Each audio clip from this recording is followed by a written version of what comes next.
Son of the Morning here, and you're watching another Ye Olde Comic Con Modern Comic Review.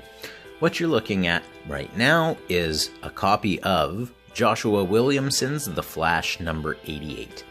Now, when I started this channel, not my main objective, one of the things I wanted to do was I really wanted to cover this entire series from the beginning up until now.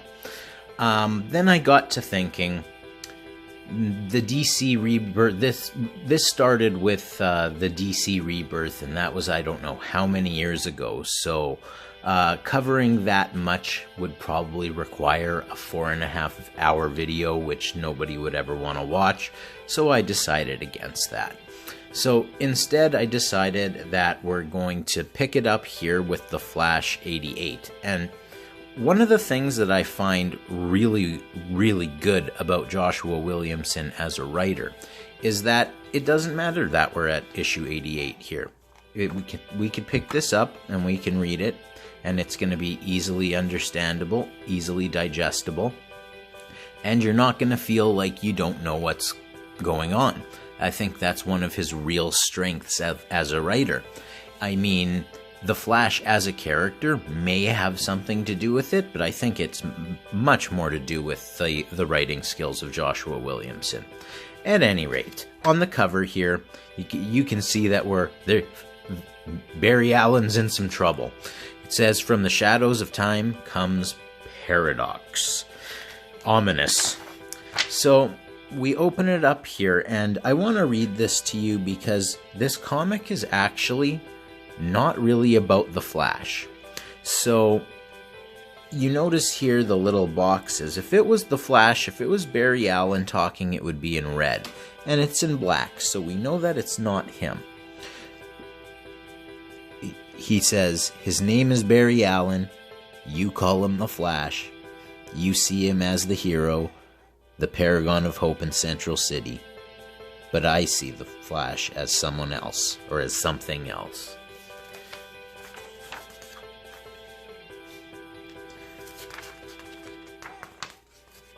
So this is the guy here. Just a regular guy. We don't even know who he is. He's just a regular family man. We know that he's a scientist. We know that he has a lab upstairs in his house. All we know so far is that he doesn't view the Flash the way that the rest of us do. Now, again, I'm going to have to read this to you for the context. He says, "Most scientists build telescopes to study the stars in hope of seeing life in the deep beyond of space. I built one to gaze past the borders of time. I believe there were other universes, alternate realities, and timelines. However, the real secret was that reality shifts around us because of changes in time, but we just can't see it. For years I had dedicated my life to finding proof, and I have proof. Reality is changing around us all." So this is obviously a very smart guy.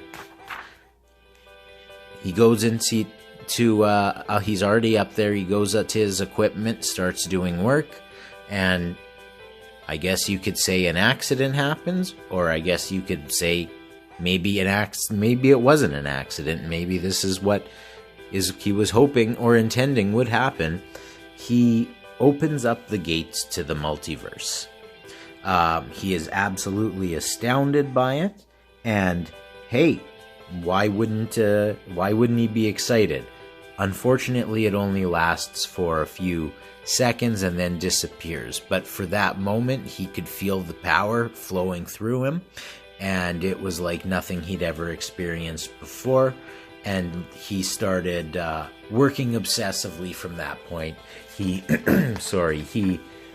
was just amazed by what he had found, that he needed to just study that, and he even notes that in this scene when the Flash is taking out the turtle, that he was so busy with his research that he didn't even notice the arrival of the Flash in Central City, didn't even realize that there is a hero that had come and started saving the city from all sorts of guys like the turtle. And so we pick it up here, and the Flash is having another battle with the Turtle. And you can see this guy here, our scientist, has clearly developed some sort of powers, or he's emitting powers. Something is not right.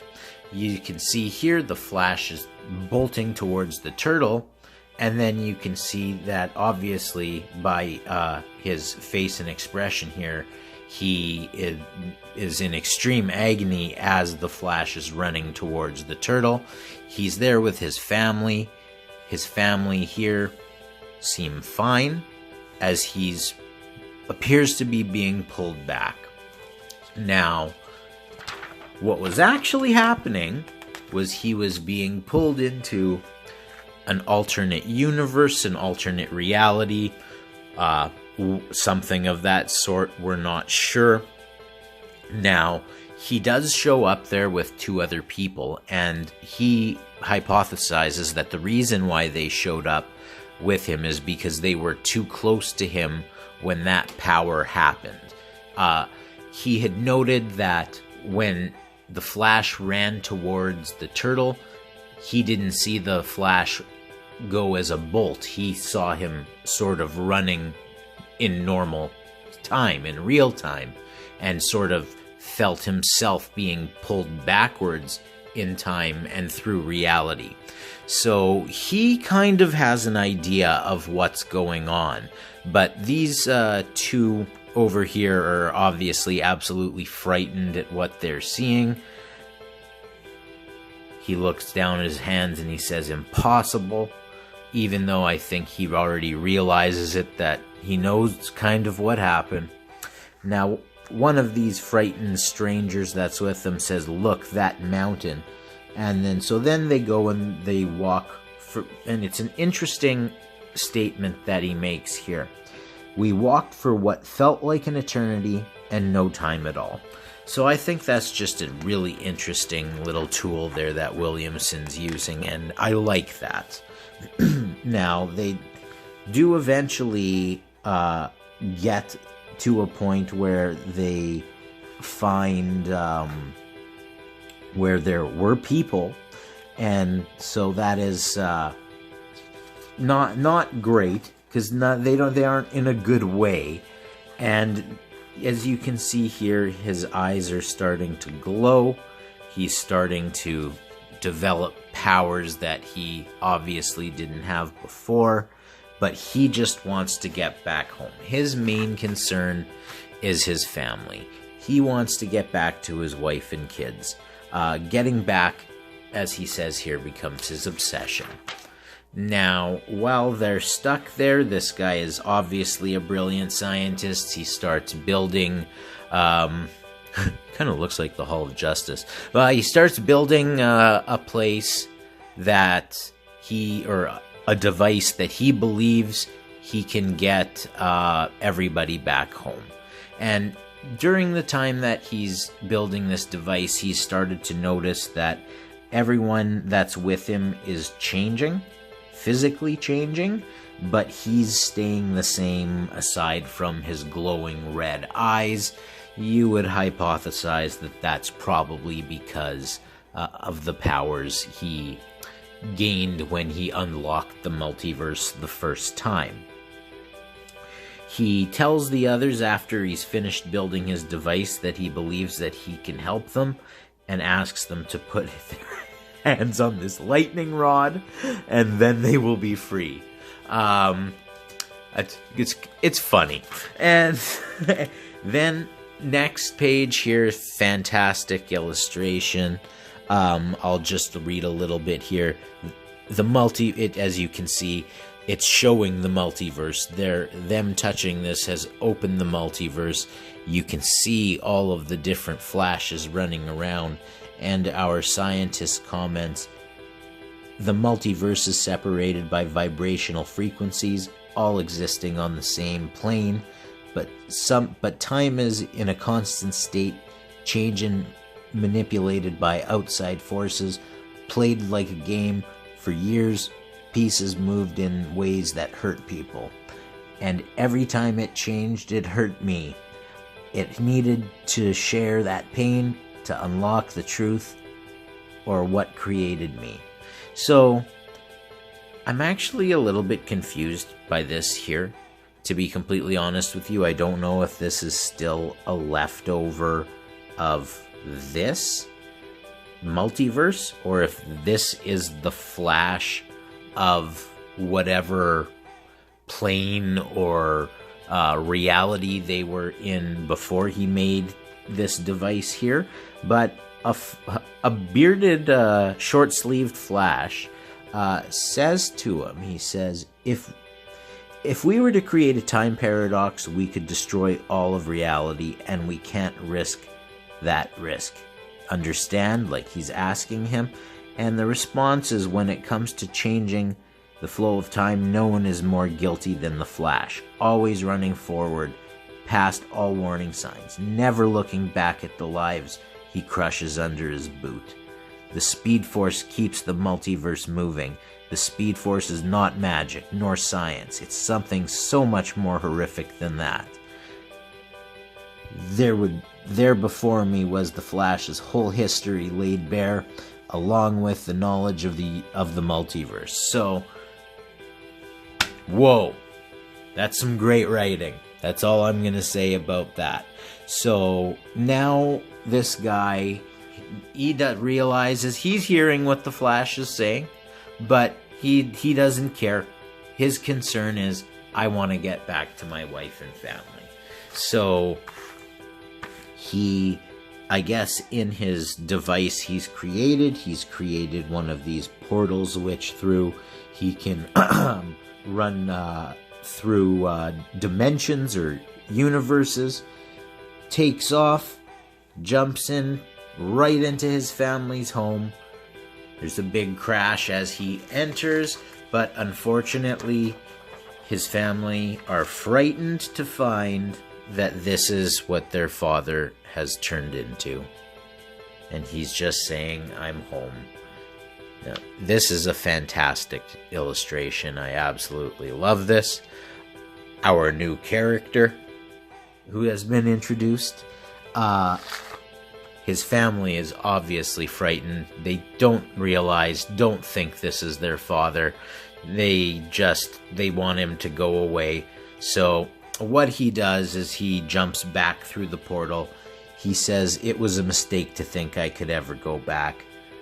So I dived back into the time stream, unsure of where I would land. I left my destiny up to the unforgiving waves of time. So he hops back, not knowing where he's going to end up.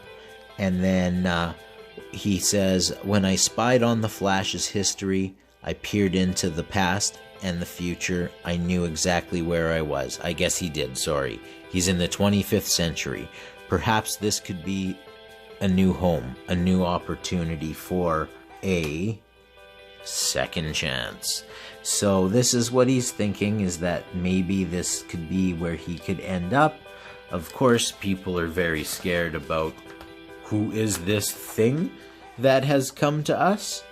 And he realizes now in the 25th century, after all he's gone through, jumping through time, opening the multiverses, that he has gained powers that he can just throw these guys off like they're nothing.